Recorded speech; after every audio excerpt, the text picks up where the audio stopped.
Good evening. Good evening, Raj. And welcome to everyone who's joining us on the internet.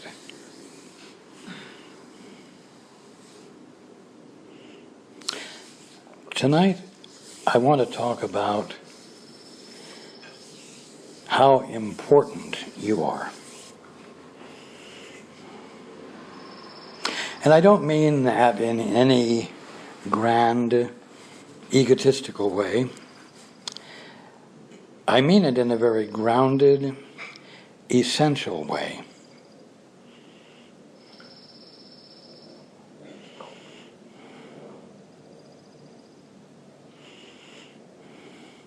You have learned, among other things, that you are to look into your brother's eyes and remember God.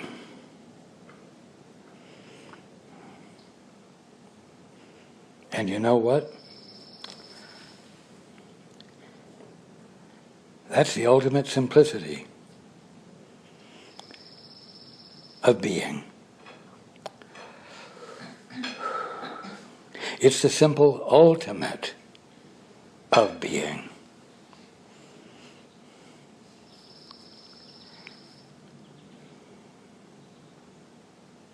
You've also learned from the Course and from everything that I've been saying that you are co-creators with God. And you know what? That's not a different activity from what I just described with the words, look into your brother's eyes and remember God. To be co-creators with God means that you magnify Him.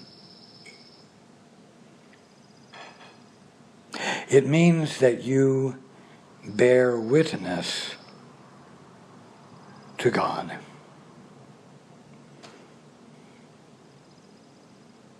It means that you look at your brother, you look in his eyes, or you look at your cat and look into her eyes, or you look at the snake in the garden and you look into its eyes, and you say, I have seen God. Except, it isn't really a matter of just saying, I have seen God. It's a matter of being present with that cat, or snake, or neighbor, in an undefended way, meaning that you're not bringing along with your intent to see any preconceptions. Oh, snakes are scary. Oh, my brother's a bastard. Oh, my cat's cute, but you know what? She doesn't cuddle very much. She's not a very affectionate cat. I sometimes have to be careful when I'm around her because she gets a little feisty. That's not being present with anything, with innocence, without a pre-existing agenda for your mode of behavior with whatever it is you're being intimate with. And when you are coming into relationship with someone with a pre-existing agenda or concept, you are bearing witness to you. You are bearing witness to what you have faith in, which is what you believe. You have faith in your belief about snakes, or your cat, or your brother. And you're not being co-creator with anything, because that which has come to these conclusions you, using your imagination, entirely separate from your union with God, are not actual. You are not a presence that is capable of creating from scratch. All you can do is have an opinion or a skewed definition of something already put in place by the Father in the act of creation. This is why you are so important. You are important because God needs to be witnessed to in order for creation to be confirmed, complete. That's why you're important. That's why you are essential. That is what gives you meaning with a capital M. Say, you wake up in the morning. You haven't even gotten up yet. And suddenly you fill your mind with concepts about the day that is ahead of you. Oh boy. I hope it isn't as bad as yesterday. I can't take any more of this crap. It's too overwhelming what's going on in the world, or in my community, or in my family, or in my disintegrated family. There's no innocence there. There's an agenda to not have today be like yesterday. You're caught in time. You're caught in the past. And you project it onto the coming day, but hope that it won't be the way you're projecting it. You are bearing witness to yourself. However, you don't think of it that way. You think you're thinking about the world. You think you're thinking about them out there. You are. You are thinking that you can think about them, which doesn't constitute connection at all, and totally inhibits any possibility of communication, of communion, of union, of harmony, of peace. But you're important. You are essential. And the essentialness that you bring into the experience of being is your capacity, your duty to be looking for God in what you're seeing and persisting until you see God there.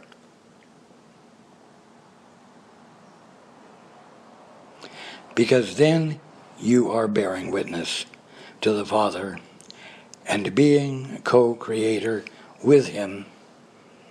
And that is your capital F function. Now, there is a wave of fear rolling around your globe. Well, no. It's not really rolling around. It's being pushed around on purpose, for a purpose. And that is to engage you in forgetting your function. To stop recognizing God in everything you see. And instead recognize a definition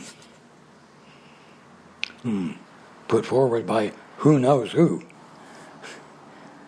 You know, how far underground can you possibly go to find out the depths from which fear is being promoted? But of course, such thoughts only increase fear and distract you even further from your function. And you abandon your importance. Now, when you decide to pay attention to your best thoughts or your worst thoughts, when you choose to pay attention to the best or worst thoughts of others, the light in you has gone out. The divinity of you has been hidden, obscured by a preoccupation of your attention on something that, by giving your attention to, does not confirm God. And actually, at the bottom line, confirms absolutely nothing. I mean by that the complete absence of anything. Now, fear is being promoted. In many ways right now, the bottom line concept which is being promoted is that everybody, the majority of the inhabitants on your globe, are dissatisfied with governments. And there is civil and social and mental unrest.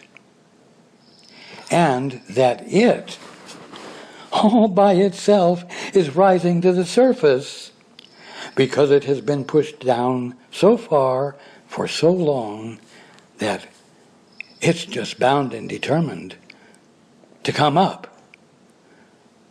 And it's important for it to come up and to be looked at and responded to. Now, there is fear, yes. There is dissatisfaction, yes.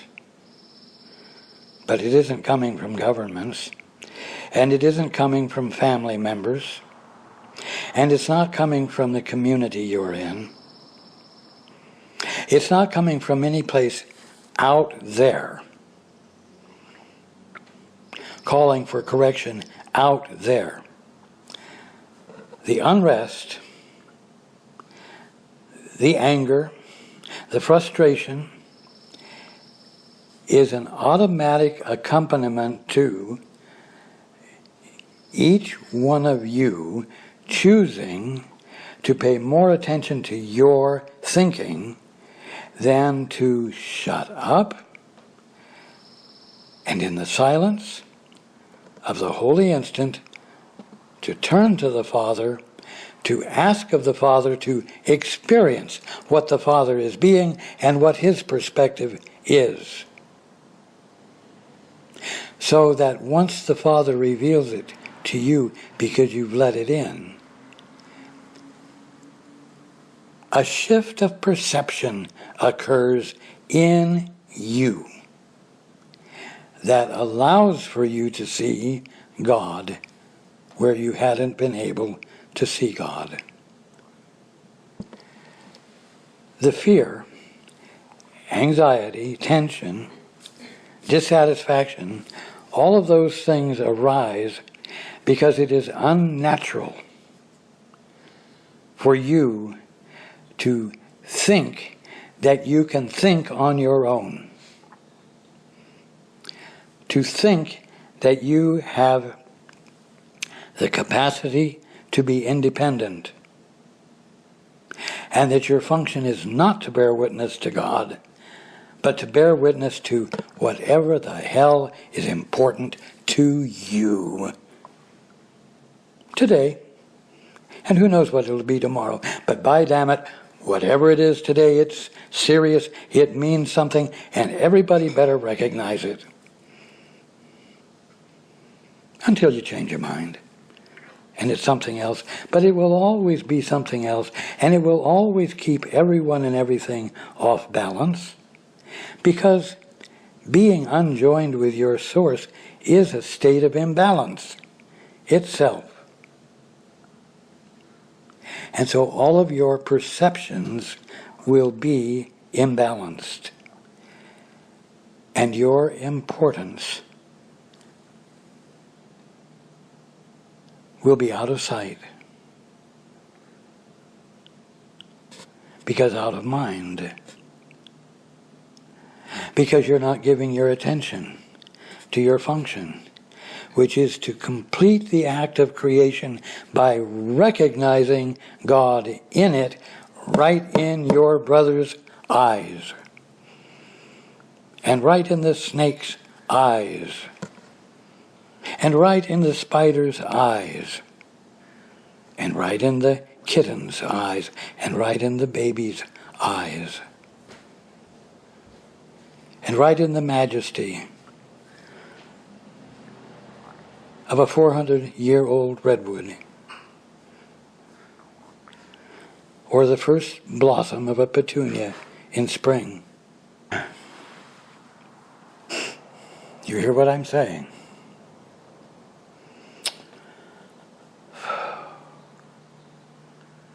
I am saying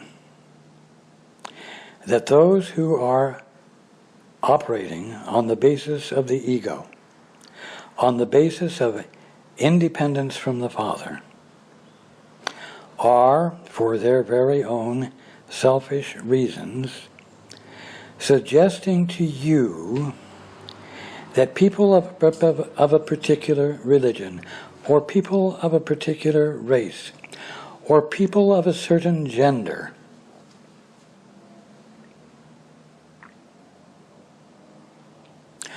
are worth being afraid of. In fact, it is essential to be afraid of them because they are untrustworthy, or they are unscrupulous, or they are undeserving. And that's the way they draw you in to an emotional response, and they tell you that the emotional response you're having is because it was in you all along before they opened their mouth. And it was just ready to come out, and that everyone who is disturbed is so grateful that they've been given permission to express it by someone who had enough guts to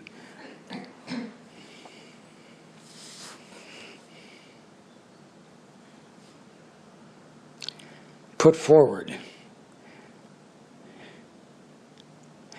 the idea that it is unjustified to look into your brother's eyes and remember God.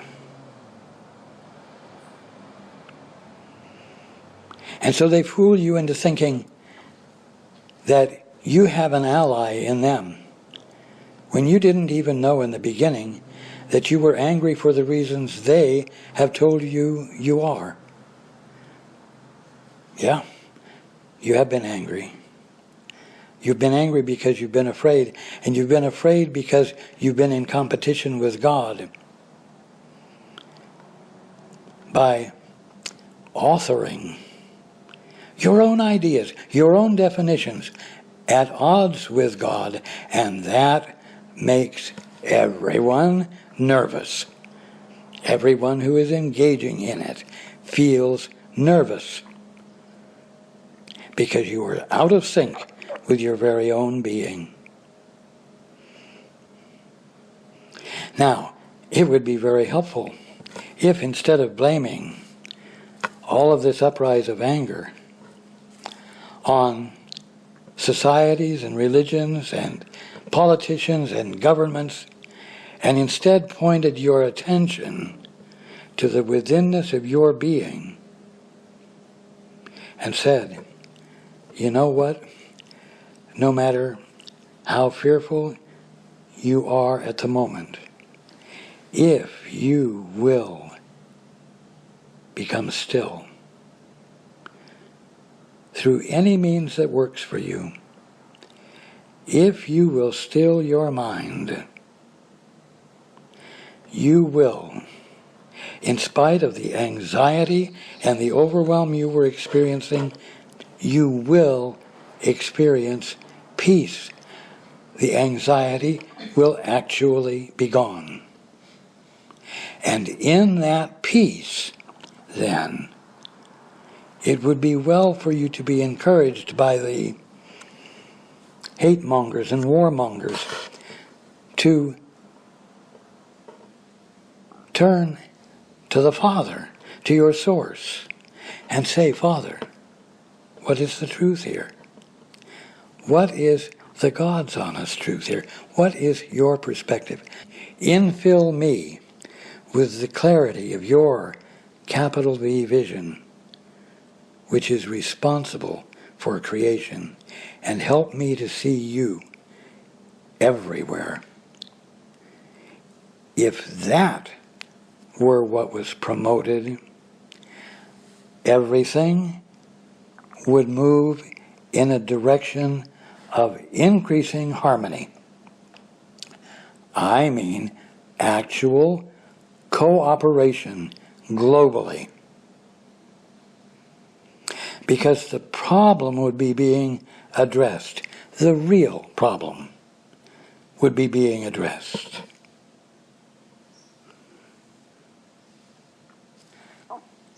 You are very important. Because it's your function to be doing this.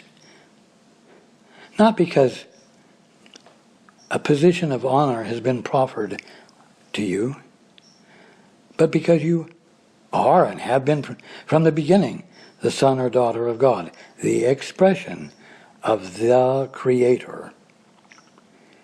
And you have been created as that which recognizes the Creator and acknowledges the Creator, confirms creation, causing the wholeness of being to have unbroken integrity.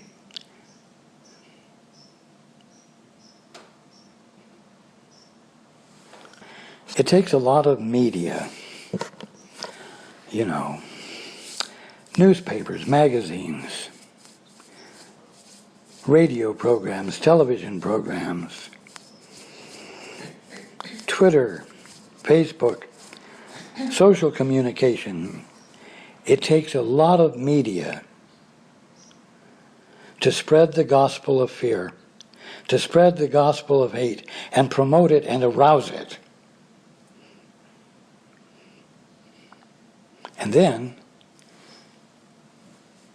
in the face of having aroused it, telling you that all it's done is brought to the surface anger that you already had for the very things you've been told you ought to be angry about.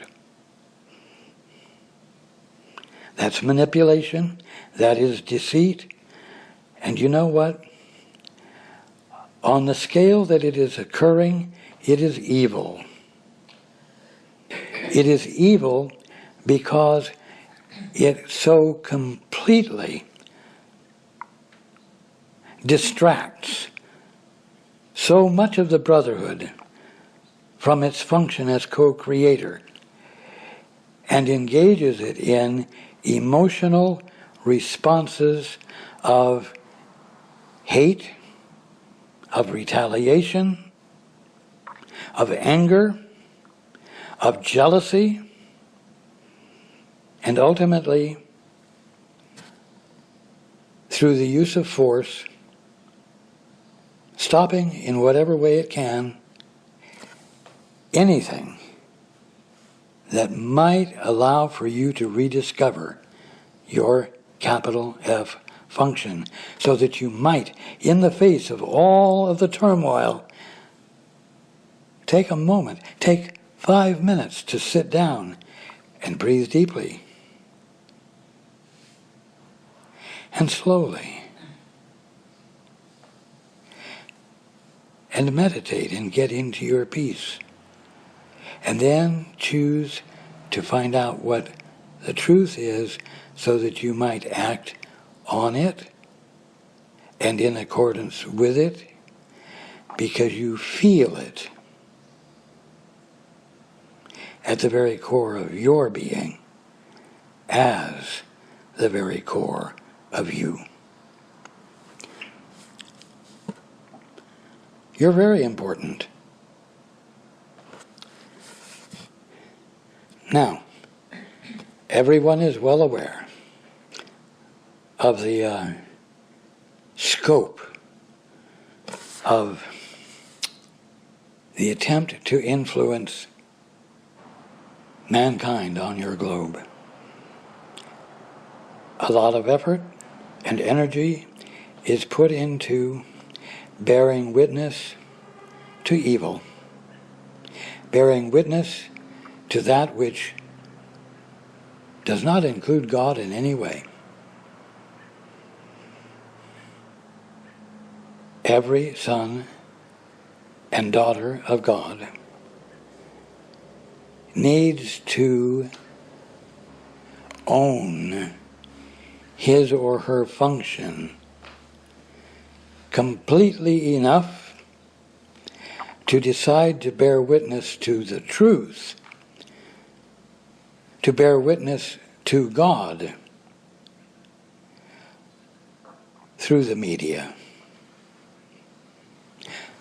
through involvement with friends, through involvement in the community,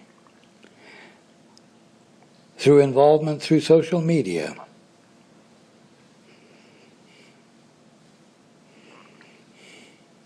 Many of you are very aware of how much time you spend scouting social media and news to find out how you ought to feel, to find out what people are saying, to find out what's currently hot.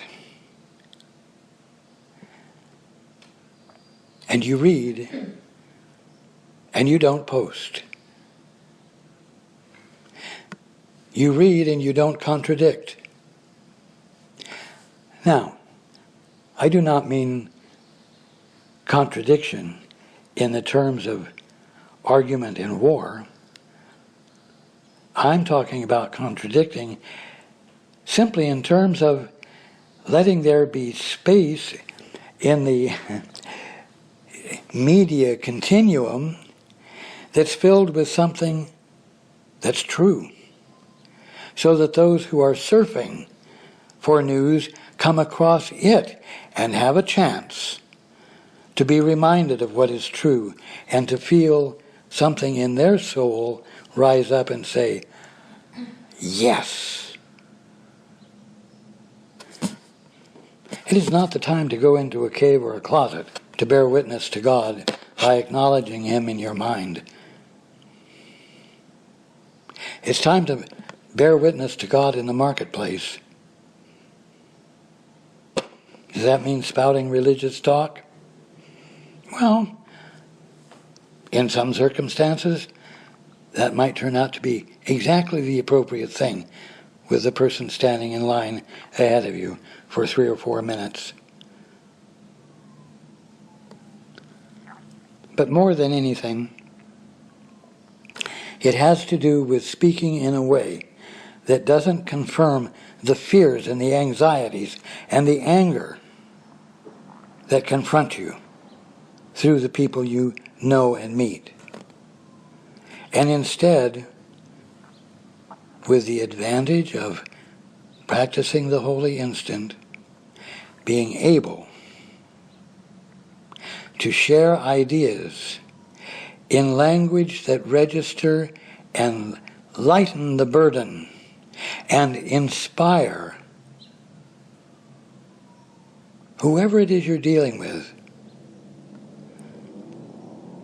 the idea that there is another way to look at this. There actually is another way to look at this. You hear what I'm saying? Oh, I know. It won't work. Things are too far gone.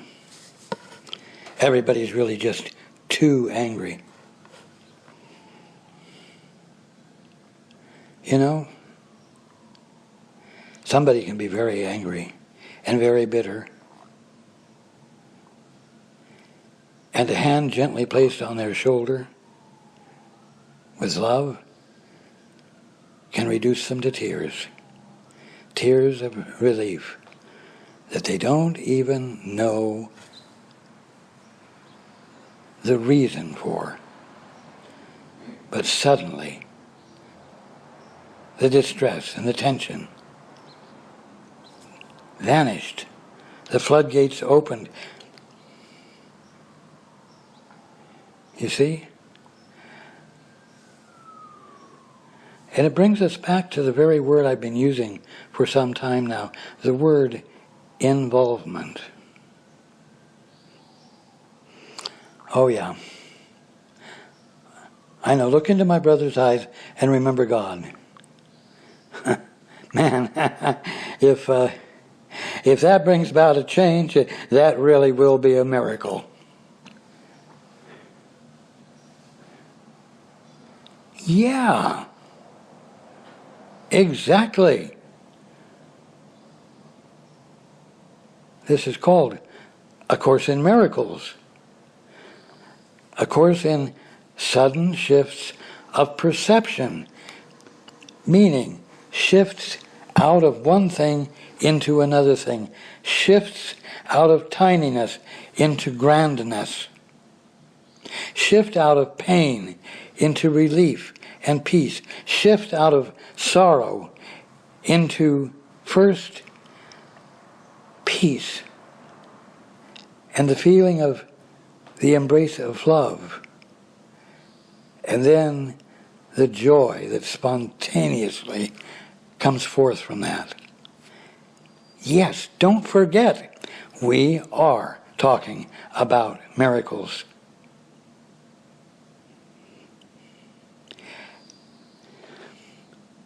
And you know what? I said you're important. Every single human being, every single aspect of creation is important because it bears witness to the Father. It demonstrates and confirms creation.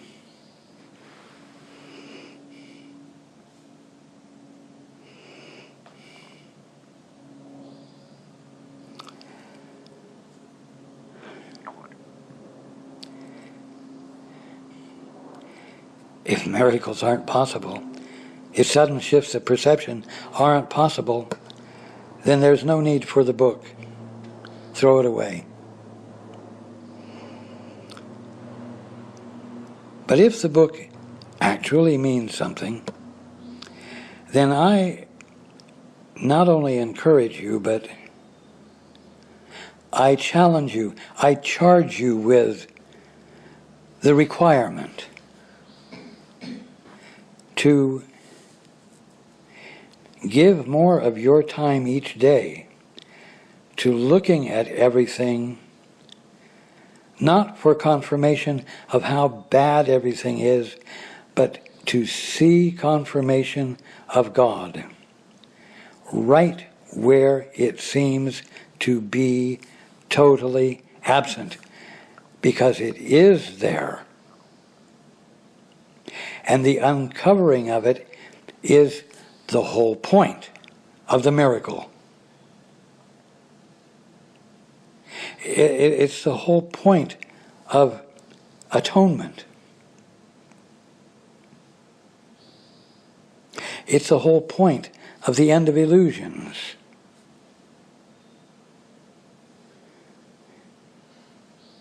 Now, because it's your function, you are capable of it, and the universal stands behind you, underneath you, around you, above you, in support of the confirmation of God.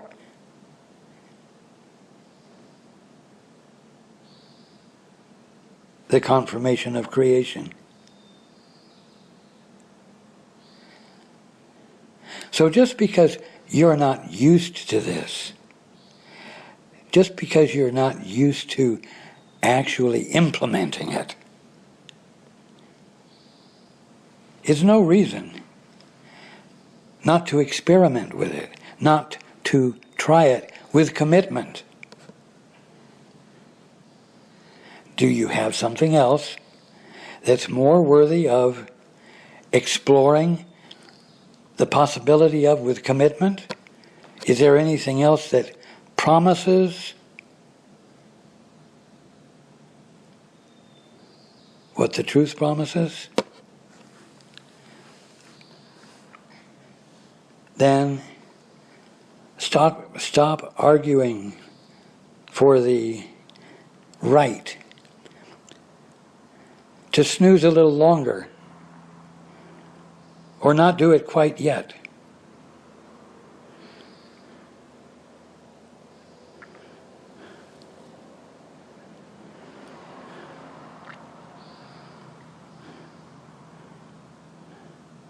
Now,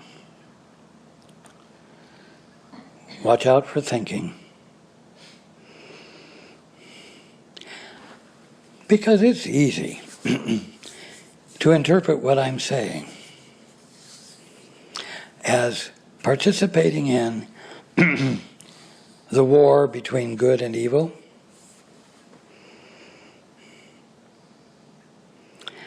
But you must remember that evil is not a power. And so, something cannot war with nothing.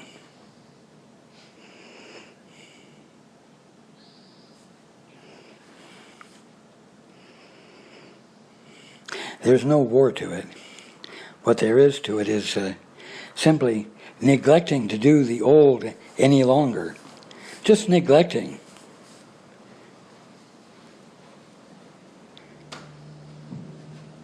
To give voice, to give utterance to the voice for fear. And instead,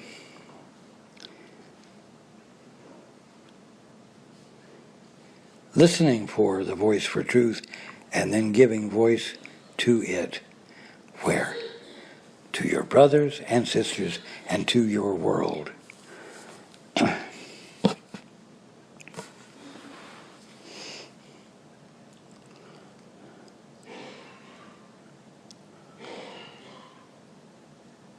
Now, although it is not a war, and it is not really a contest, I would like to know what the justification would be for the difference between a people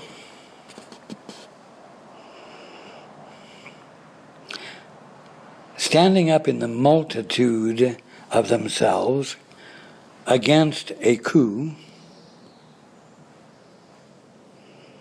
and a multitude of people standing up in determined intent to acknowledge good, to acknowledge truth.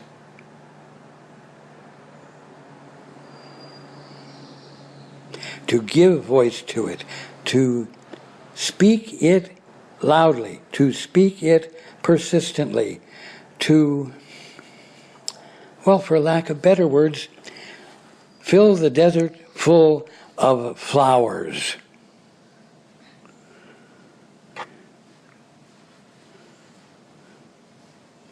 By bringing to the situation that which changes the situation without arguing with the situation.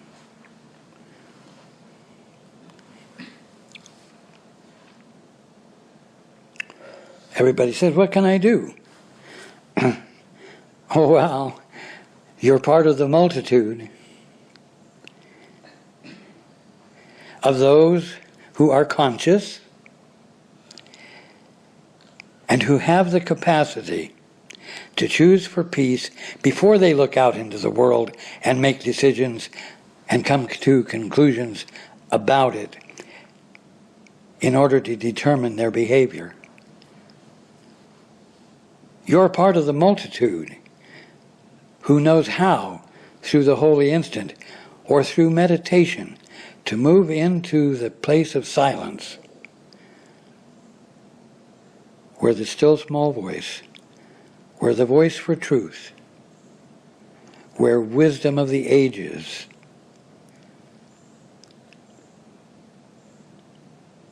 becomes clear to you, is available to you, and becomes that around which you gather your resources to act. You're part of the multitude.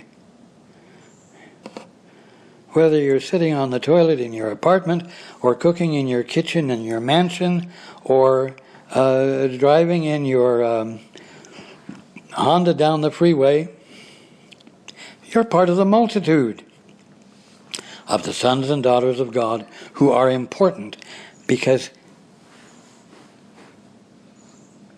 your purpose and function is to bear witness to the Father.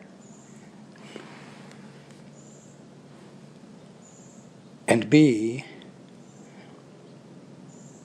that which triggers sudden shifts of perception.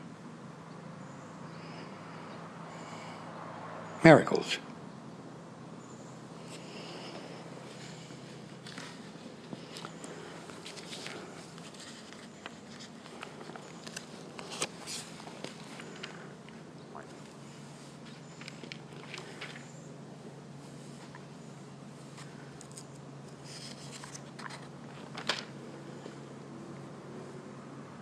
You know, many of you may be longtime students of the course. And sometimes you can be such a long-time student that some of the fundamentals which registered with you when you first opened the book are off in the distant past of your memory. And you know what? It's a perfect time to open up to the workbook lessons and reread the first 17, because it sets the problem clearly in place. In other words, it describes that which calls for correction, and it describes what is the correction.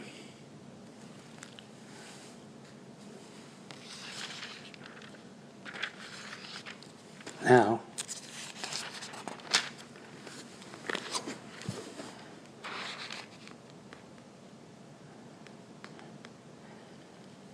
I'm reading from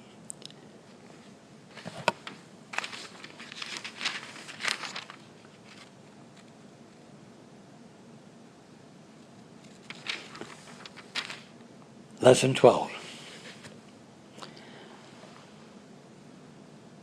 But I am upset because I see a meaningless world. Yeah. You look out and you see a meaningless world, and here they are, the politicians and the officials, and they're whipping up a storm of antagonism and doubt and fear that seems to prove that the feeling of insecurity you've had is because of what they're telling you the problem is, instead of the fact that you've chosen for a while to think for yourself as though you could think on your own, as though you're an independent entity.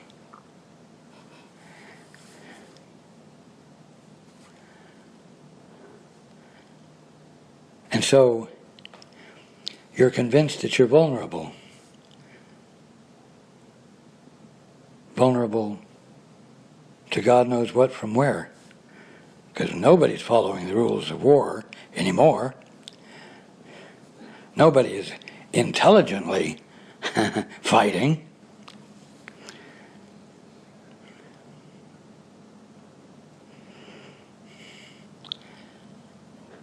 But the thing that the first few workbook lessons make clear are that everything you're seeing that calls for correction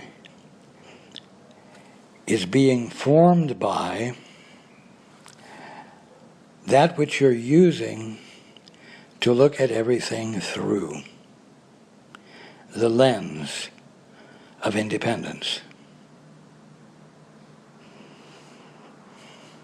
And you know what? Hidden a few steps behind the wonderful idea of independence is power. Independence is never beneficent. It's always to justify power and being powerful.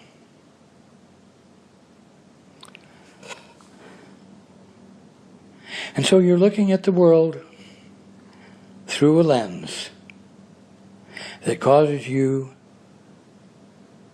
to be afraid. The fear is there because you have abandoned your source, and that is a scary proposition. Now, coming back to lesson 12, but I am upset because I see a meaningless world. What is meaningless is neither good nor bad. Why then should you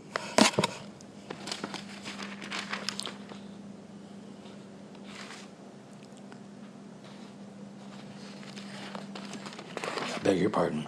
Why then should a meaningless world upset you? If you could accept the world as meaningless, in other words, as not meaning everything you think it means, if you could accept the world as meaningless and let the truth be written upon it for you, it would make you indescribably happy. Father, what is the truth here? Well, son, well, daughter, the truth is. And when you let the truth be shared with you, and you no longer feel the need to be the author of it yourself, the experience is one of indescribable happiness. Why? Because you're home, because you are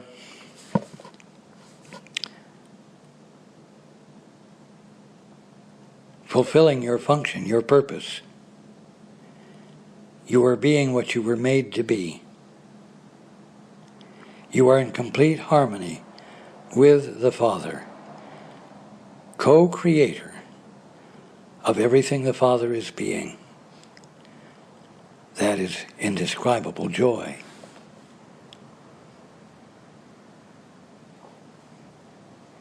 But because it is meaningless, you are impelled to write upon it what you would have it be.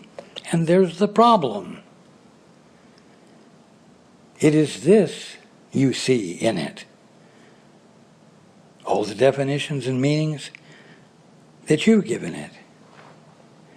And all the definitions and meanings that others are giving it and trying to get you to believe it really is as well. Why? So that you might become upset and so that you might become controllable and join in an uprising, not against the primary mistake and the only mistake of thinking for yourself, but against everyone who is thinking for themselves at odds with you thinking for yourself. Is that clear? That is not a solution. That isn't the way out. And your importance is lost if you get sucked into that.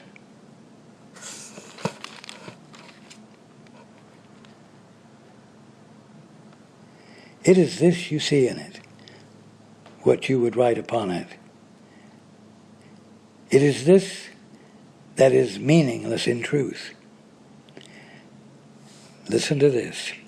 Beneath your words is written the Word of God.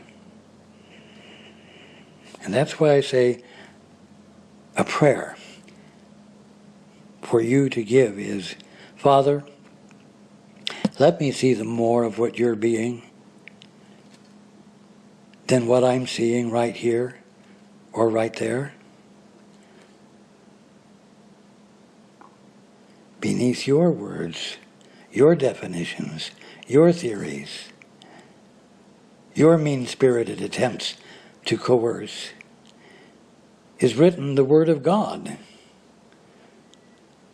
The truth upsets you now, but when your words have been erased, you will see His. That's the miracle. You see His. You don't create His. You don't twist His arm to show you. You don't go through long educational, complicated processes to deserve to know the truth. It's simple. The moment you shut up and abandon the word you're giving and listen in the silence, you see the word God has placed beneath what you applied to it. And the world changes. The world is transformed by the renewing of your mind, which, like the domino effect, renews everyone's mind. And this is why you are important. Not because you are powerful, but because in the simplicity of what you divinely are, you, when you're introducing nothing foreign to it, instill and inspire the recognition of the truth, like the sun coming up in the morning and filling the night sky with light, illuminating everything. And that's just the way it works.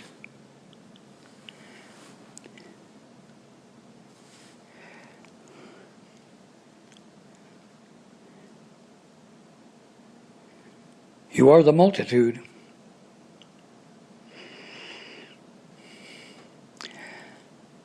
What you choose to create by yourself, or what you choose to let be created by the Father and accept, determines your experience. One promotes ongoing illusion, and that's all. But illusions are very uncomfortable because you're out of sync with your being, and that never feels good. Choose to bear witness to your source.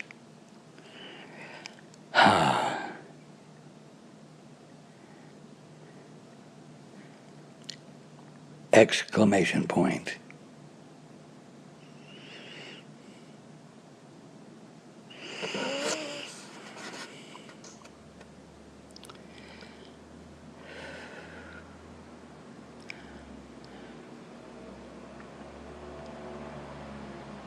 I love you very much.